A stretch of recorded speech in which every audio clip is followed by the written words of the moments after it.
तो black boys मतलब काले काले लड़के, अब ब्लैक गर्ल्स मतलब काली काली लड़कियां। कहेंगे your class is full of black girls, my class is full of black boys.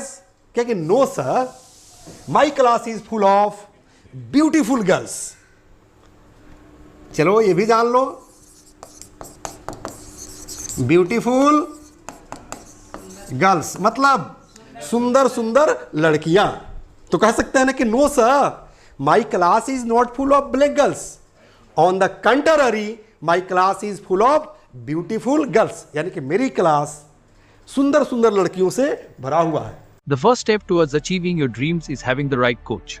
Get the best education with English Plus by Sanjeev Sivaneer and make your spoken English dreams come true. Download the app now. तो black boys मतलब काले काले